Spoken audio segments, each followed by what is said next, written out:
senza. Va ora in onda Sic et Non. Ripartiamo dal buonsenso contro il politicamente corretto di oggi con Marco Tognini.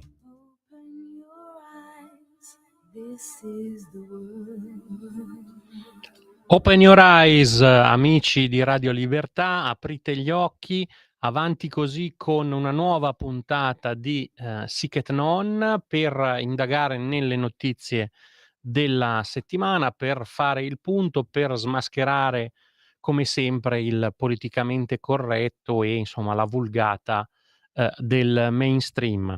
Ovviamente tante sono le notizie, insomma, spesso addomesticate che vediamo. Molto importante anche il caso Garofani questa settimana, in riferimento appunto al mondo che sta intorno alla presidenza della Repubblica, non al Presidente della Repubblica a quanto pare, però a questo mondo che starebbe cercando un po' di influenzare la politica per cercare ancora una volta di oltrepassare il voto popolare. È per questo che vi diciamo spesso da queste frequenze, insomma, di tenere l'attenzione alta e di tenere sempre comunque come dire, i vostri diritti ben tutelati.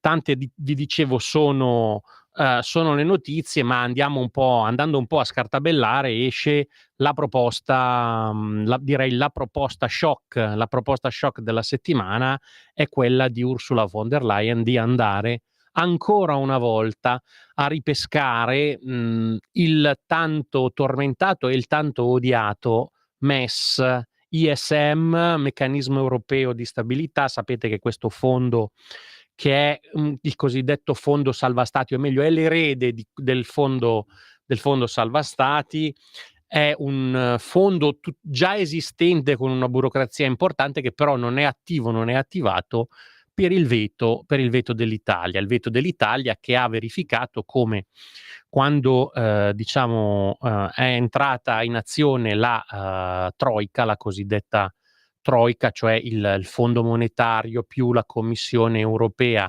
più la Banca Centrale, nelle vicende appunto degli stati è entrata con gravi e pesanti condizionalità. È accaduto in misura minore con la Spagna, ma ce lo ricordiamo tutti, insomma, quando e come venne di fatto strangolata la Grecia, insomma, ecco, sia con l'aumento delle pensioni, la diminuzione degli stipendi, i tagli della burocrazia, i tagli nei servizi, i tagli nella sanità.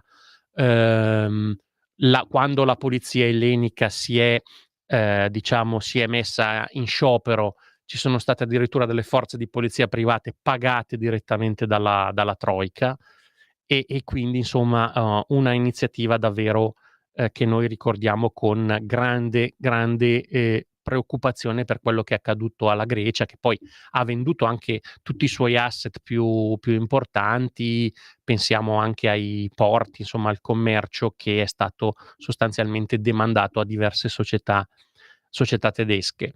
Ecco, l'idea oggi qual è? Di salvare l'Ucraina, o meglio di salvare il regime di Zelensky, che qualche problemino sembra darlo, diciamo, al di là appunto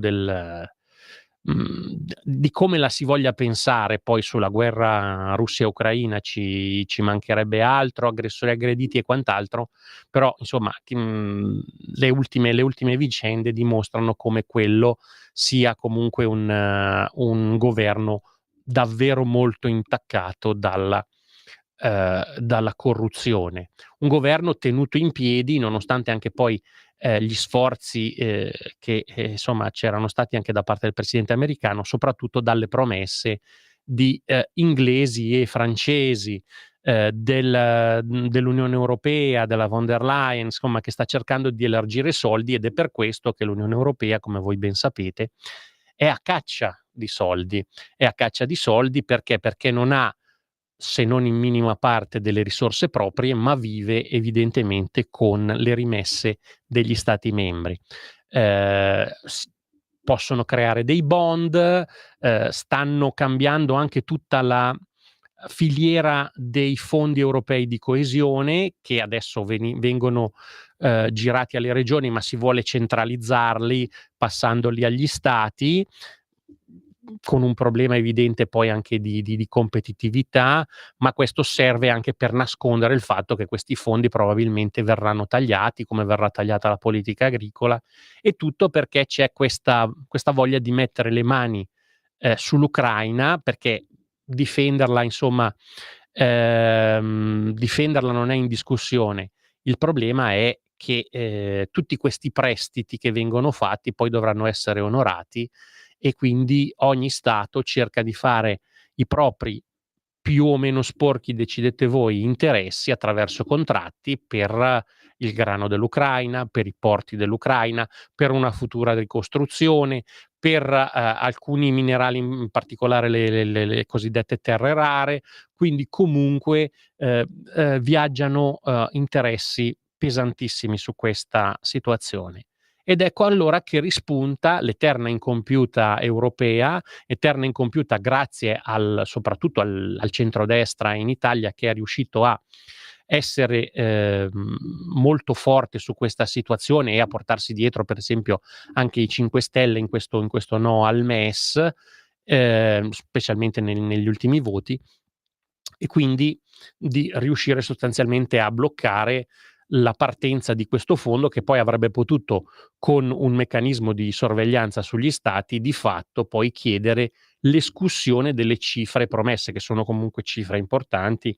Il MES vale un capitale di oltre 700 miliardi di euro, di cui 80-81 già versati, e 627 quindi di impegni vari. L'Italia avrebbe una quota superiore al 17%, 17,7, con 14,29 miliardi già versati e 125 miliardi di capitale sottoscritto, quindi da onorare in caso appunto venga richiesto dal MES. Potete capire che cosa vuol dire, ecco, con un board, una burocrazia, ripeto, che esiste già nel MES, e dove ci sono tanti italiani amici di altri funzionari italiani, di altri politici italiani, che magari è per questo che vogliono il MES, perché hanno qualcuno da sistemare, dico io.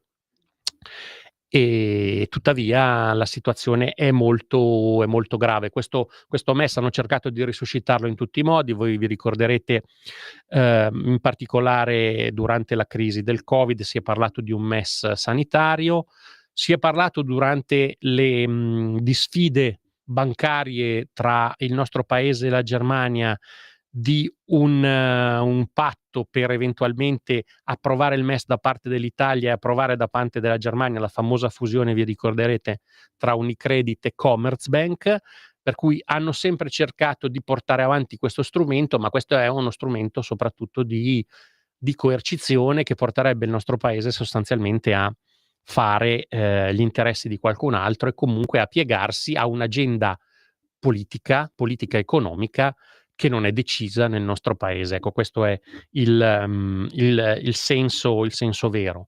C'è chi, come Claudio Borghi Aquilini, dice che il MES andrebbe liquidato, cioè quindi i soldi già versati dovrebbero ritornare nella disponibilità degli stati per creare economia, per ripartire.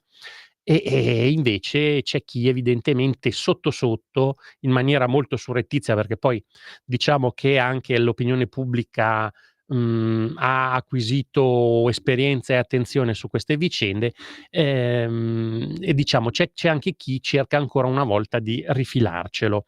Ne parla anche Martino Cervo in un bel corsivo sulla Verità.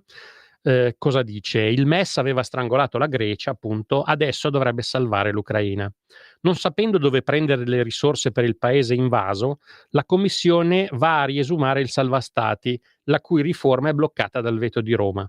Poi mette l'elmetto pure alla libera circolazione e lancia la Schengen militare. Ecco, quindi abbiamo già la Schengen sostanzialmente sul lavoro, sui lavoratori, sul turismo, sulla possibilità di muoversi in Europa. Ci sarebbe addirittura questa Schengen militare con libertà totale agli eserciti delle varie delle varie forze europee. Continuiamo a parlare di MES, ma prima facciamo passare la prima delle nostre telefonate. Vi ricordo 02 92 94 72 22 per intervenire in diretta con noi. Prego, pronto, ciao, chi sei, da dove chiami? Buongiorno dottor Tonini, Lisetta. Prego. Allora, dottor Tonini, mi dispiace per Salvini, naturalmente mettiamolo tra parentesi, la telefonata è libera, vero? Prego, prego. Allora, mi dispiace, ripeto, per Salvini, ma oggi devo dire questo al bastian contrario, si dice così, dottor Tonini. Volevo dire qualcosa, ripeto, sul generale Bannacci.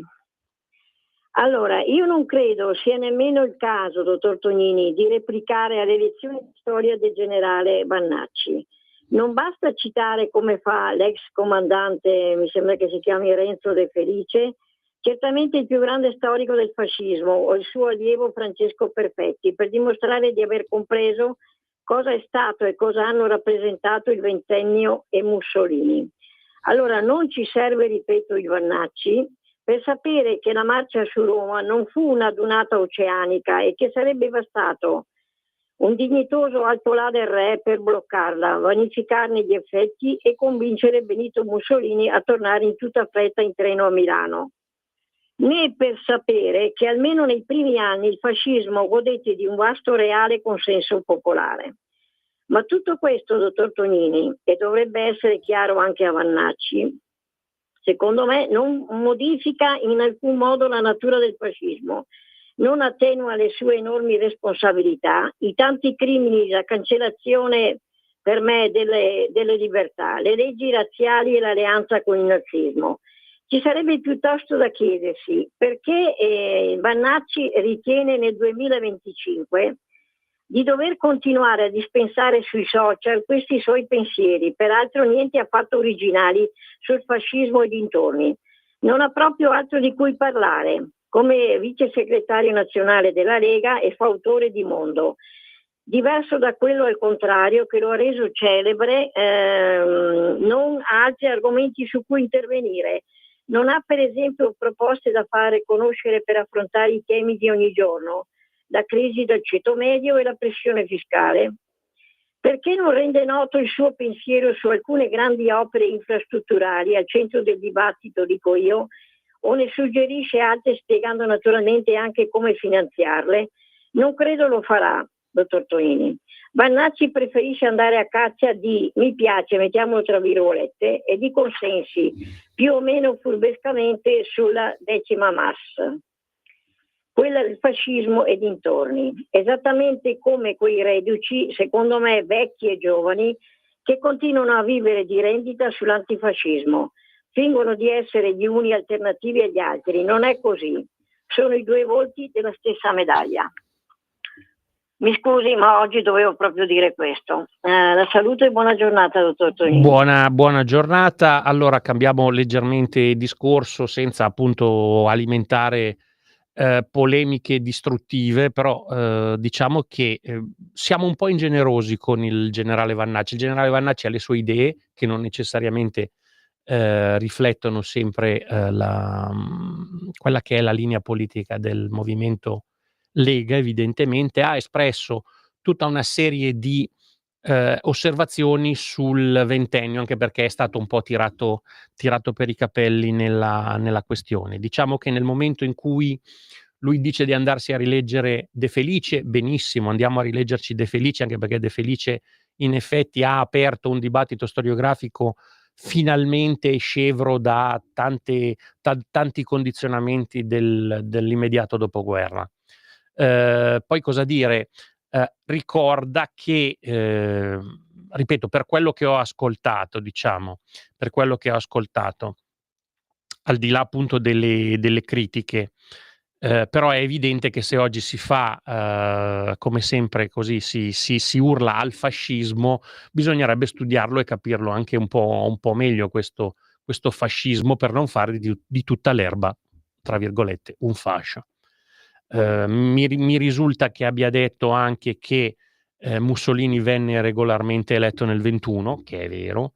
Mi risulta che Vannacci abbia detto, per esempio, che la marcia su Roma non fu un vero e proprio colpo di Stato, ma una manifestazione di piazza. È vero in parte, perché comunque il re non volle creare lo stato d'assedio, e comunque, anche se molti erano i reduci in piazza, quell'eventuale sedizione avrebbe potuto, secondo diversi pareri storici, essere sopita. Però è vero che, per esempio, il primo gabinetto Mussolini è un gabinetto di coalizione.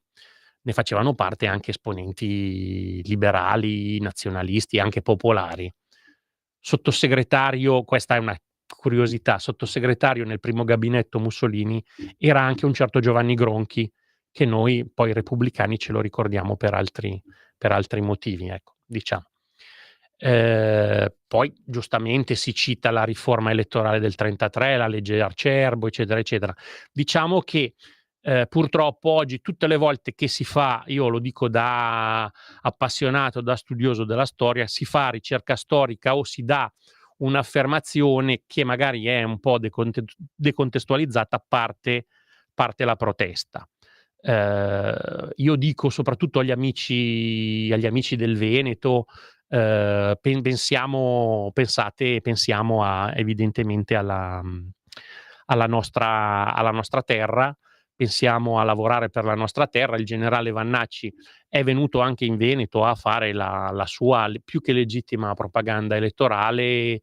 Io invito tutti, insomma, anche come dire, ad abbassare i toni su questa questione, e la chiudiamo qui. Ma ripeto, non è un dibattito tra storici, tra chi vuole esaltare o sminuire un determinato periodo. Va semplicemente esaminato, anche perché la storia serve per evitare di ripetere gli errori, insegnare la storia di evitare di ripetere gli errori del passato. Proseguiamo a parlare del MES, come vi dicevo. Ne parla Martino Cervo.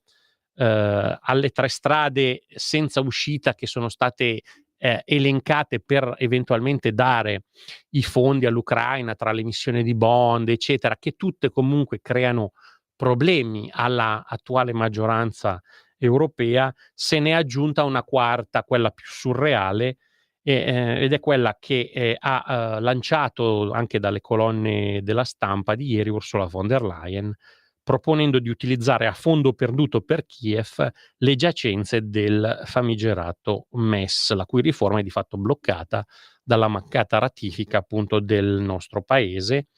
Per fare fronte alle promesse fatte, la Commissione avrebbe proposto agli Stati di usare proprio il MES.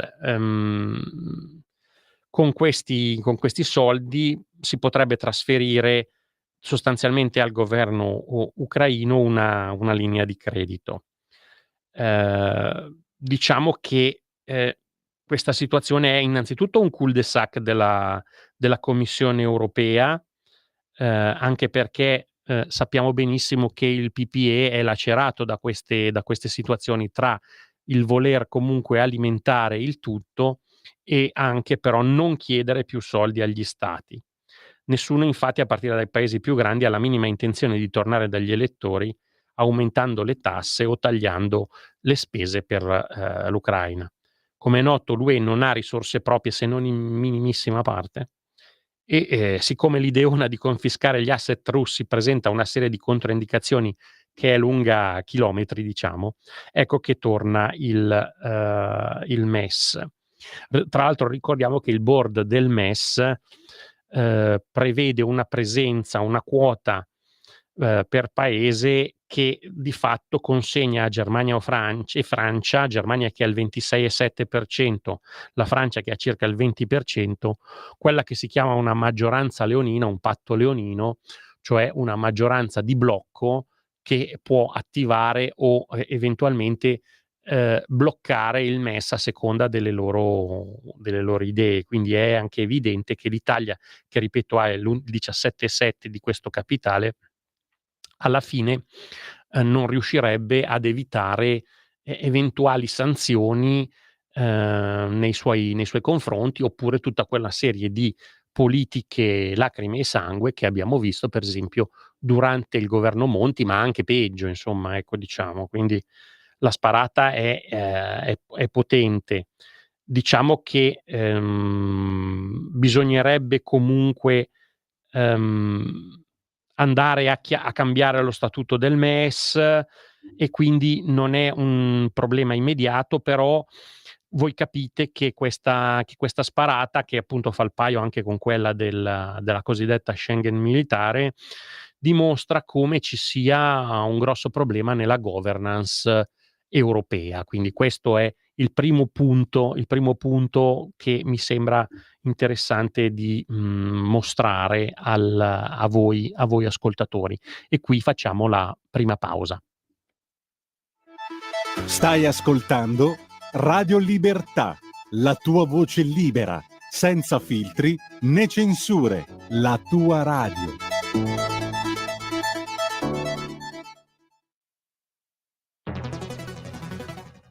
Migliaia di notizie ci raccontano i fatti che accadono in Italia e ogni giorno c'è una voce fuori dal coro. Quotidiano di Sicilia, il quotidiano d'Italia, l'informazione che ribalta i luoghi comuni, una vera visione dei fatti, l'Italia vista da sud. Ogni siciliano che vive in Italia e nel mondo è una risorsa, è protagonista della crescita della nostra nazione. Dai forza alla crescita della nostra isola, abbonandoti al QDS digitale più archivio a soli 99 euro anno. Quotidiano di Sicilia, il quotidiano d'Italia, una scelta di valore.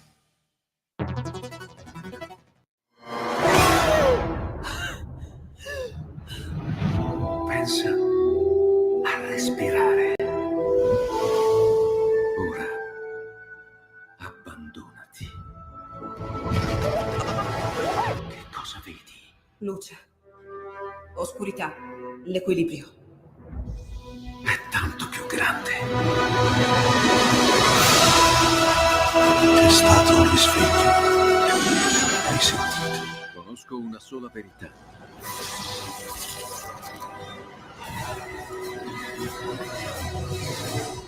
Movie Time ti fa entrare nel vivo del cinema, ti fa sentire come se fossi tu il protagonista del grande schermo.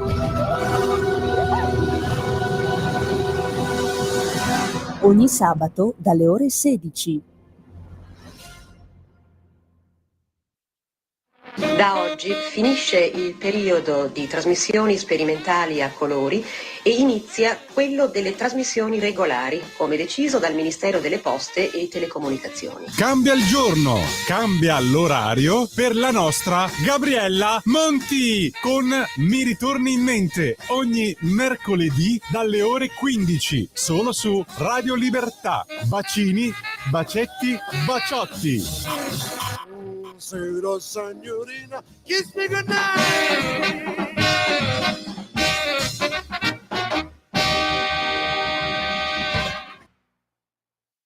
Un nuovo modo per sostenere la tua radio. Visita radiolibertà.net. Ti basta un click e potrai versare il tuo contributo volontario direttamente online. Potrai donare con ogni tipo di carta di credito, anche prepagata. Ti aspettiamo online su radiolibertà.net. Sostieni la tua radio con il tuo contributo volontario. Radio Libertà. La tua radio. Diamo voce alla nostra gente.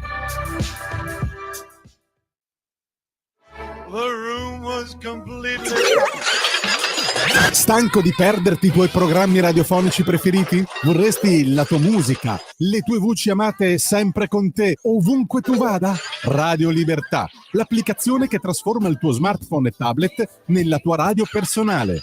Scaricala ora, è gratis per i dispositivi Android e iOS. Avrai tutta la programmazione quotidiana di Radio Libertà a portata di mano. Scopri di più su radiolibertà.net. Semplicemente la tua radio.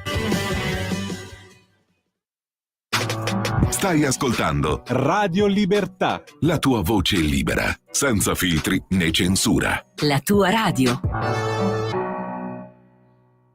Sic et non, di nuovo in onda su Radio Libertà. Vi ricordo 02 92 94 72 22 per intervenire in diretta per commentare, contestare come è capitato, oppure confermare delle notizie, sempre per dare una visione, la nostra personalissima visione.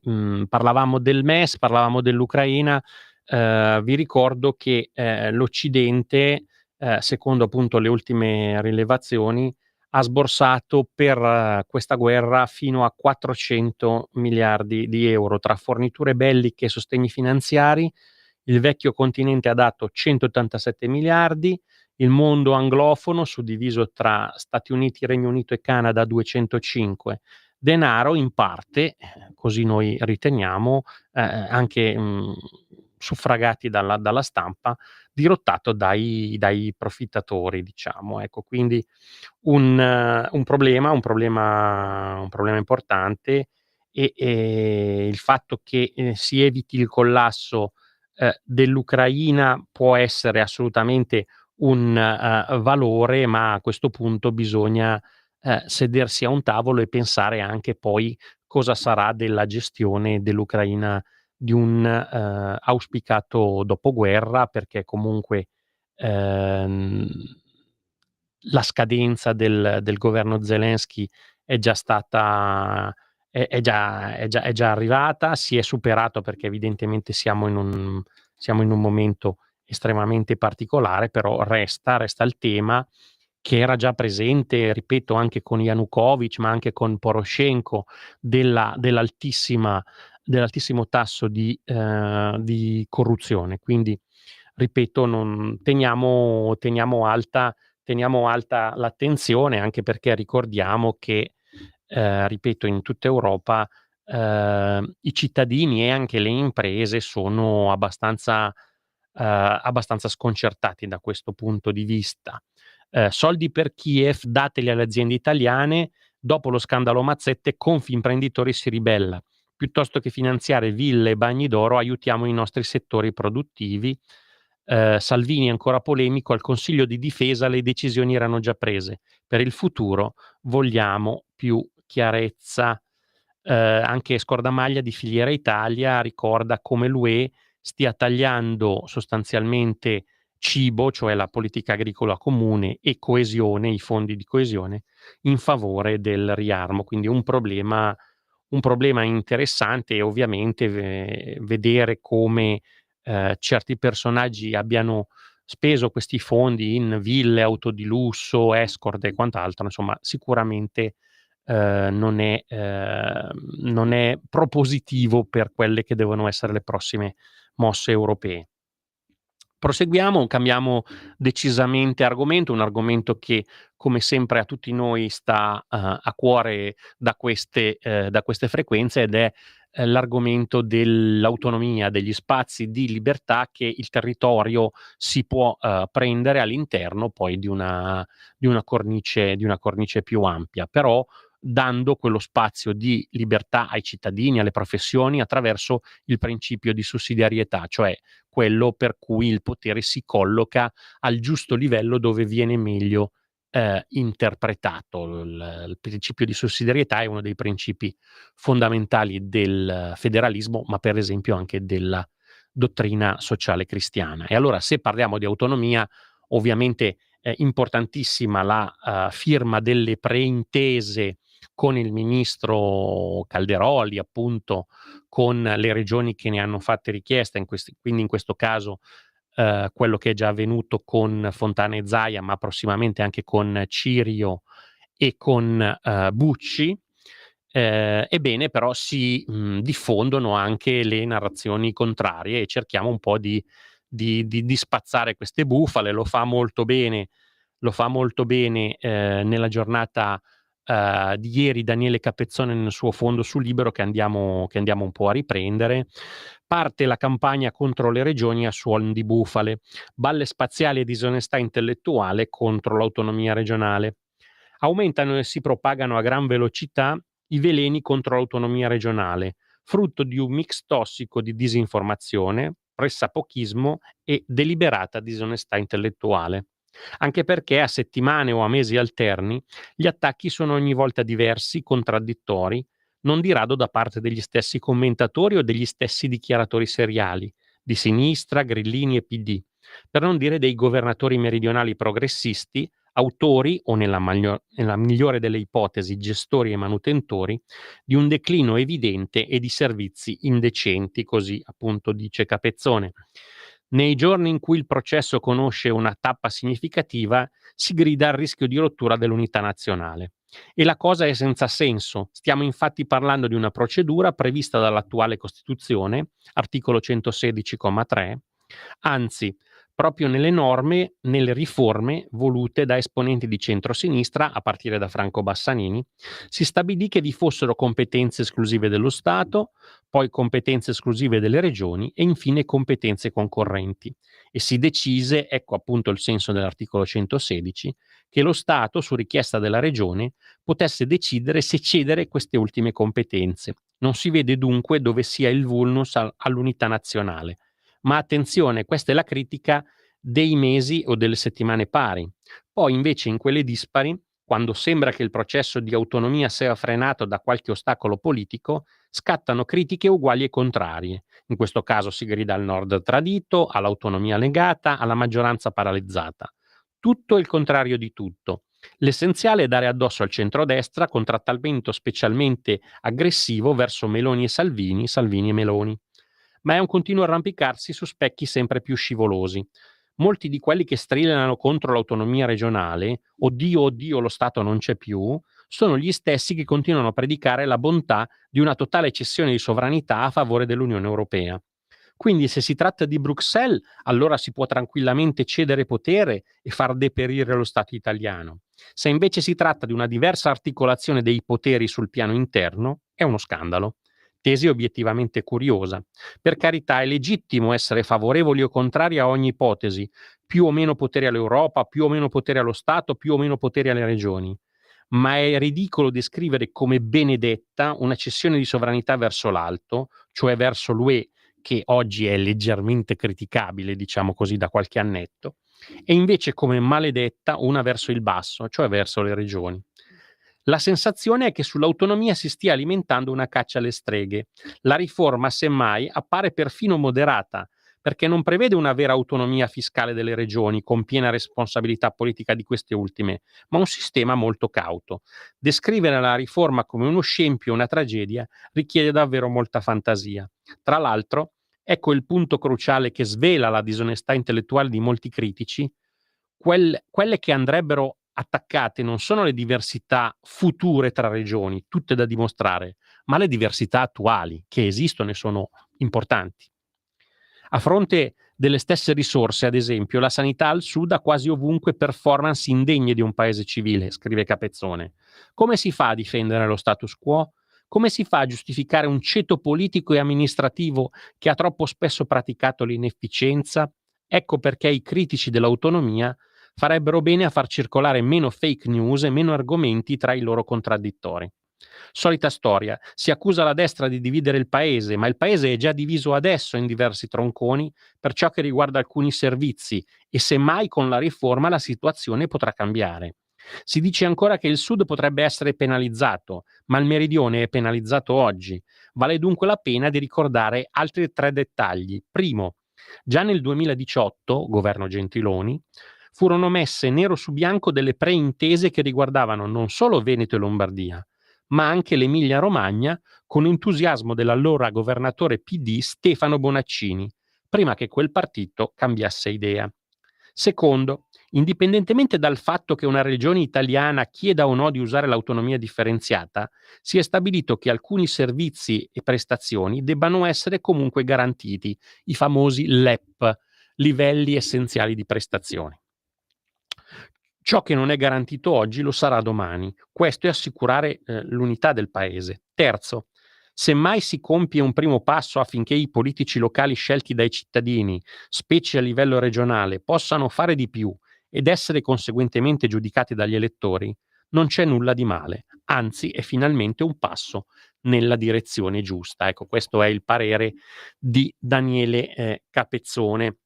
Se poi entriamo nello specifico, diciamo, su questa situazione, vediamo anche da altri da altri articoli che comunque c'è anche una situazione finanziaria molto interessante, perché questi soldi che prima venivano appostati su sostanzialmente alcuni punti, alcune funzioni prettamente statali, verrebbero ripartite, ovviamente pro quota, nelle regioni che chiedono appunto e firmano le intese sull'autonomia. Nello specifico leggiamo: più soldi per medici e infermieri con l'autonomia nel Lombardo-Veneto. Fontana e Zaia siglano le preintese su protezione civile, professioni, previdenza integrativa e sanità. In questo caso si tratta di una parte abbastanza residuale della sanità, ma comunque interessante per quanto riguarda soprattutto la gestione fiscale. E tutte e 4 le materie in questo caso sono materie non LEP, cioè per i quali non è necessario assicurare i cosiddetti livelli essenziali di prestazioni, e quindi diciamo non hanno un percorso facilitato. Diciamo, qui si ricorda che nella Costituzione sono 23 le materie che possono essere affidate in gestione, e quindi ci sono protette appunto da questi LEP. E entro la legislatura, così ha dichiarato il ministro Calderoli, saranno fissati i criteri per i LEP, per fissare anno per anno appunto questi parametri. Eppure gli accordi non LEP sulle 4 materie, sottoscritti poi anche da Piemonte e Liguria, non entreranno in vigore subito. Prima dovrà emanare appunto un provvedimento il Consiglio dei Ministri, poi entro 60 giorni servirà il parere della Conferenza Stato-Regioni e infine la chiusura finale del Parlamento. A questo punto il testo verrà licenziato dal Governo e inviato al Consiglio regionale di appartenenza, il quale poi dovrà approvarlo. Ne nascerà dunque un disegno di legge che appunto poi sarà confermato dal Parlamento. Siamo comunque diciamo all'inizio di un percorso che però è partito e che finalmente ha un iter ben stabilito. Nel dettaglio, per quanto riguarda la protezione civile, con la riforma il presidente della regione è autorizzato a firmare delle ordinanze emergenziali a stretto giro di posta, senza dover chiedere e attendere il via libera dal Ministero a Roma, per cui a volte servono mesi. Ecco, questa è una parte molto interessante. Sapete che la cosiddetta dichiarazione di stato di emergenza poi deve arrivare dal Consiglio dei Ministri a fronte di un'istruttoria ministeriale anche abbastanza importante. Questo potrebbe essere sostituito con un decreto molto più snello e molto più rapido da parte del presidente della regione interessata dalla situazione di emergenza. Pensiamo a alluvioni piuttosto che terremoti, piuttosto che altre situazioni di grave impegno sul territorio. Sono circostanze dettate dal fatto che comunque il Fondo della Protezione Civile, che ha all'interno delle risorse, è al momento solo quello nazionale, ha ricordato Calderoli, che ha annunciato che invece il fondo regionale è già stato dotato in questi anni, prima di 20 milioni in Lombardia, in questo semestre di altri 40 milioni nel 2026 e di altri 60 nel 2027, quindi in previsione ci sono già appunto le risorse pronte che diciamo potranno poi essere utilizzate. In tema di professioni, le regioni saranno libere di approvarne o riconoscerne alcune. Il riconoscimento quindi serve per tutta una serie comunque di passaggi legali, ma anche di verifiche nei comuni, quindi sarebbe molto interessante. In tutta Europa ne abbiamo contate fino a 200 diverse, con il record nel Belgio, ma senza andare tanto lontano, ricorda Calderoli, per esempio la regione Puglia riconosce la figura dello psicologo-oncologo, che invece in altre realtà non è presente. Quanto alla previdenza complementare e integrativa, i governatori avranno una freccia in più al loro arco, per esempio, per le politiche di welfare e per agire in campo occupazionale con le politiche attive del lavoro. Voi sapete che i centri per il lavoro sono stati devoluti direttamente alle regioni. C'era un'idea poi di poi abortita di portarli alle province, ma oggi la riforma delle province è un altro passo in avanti.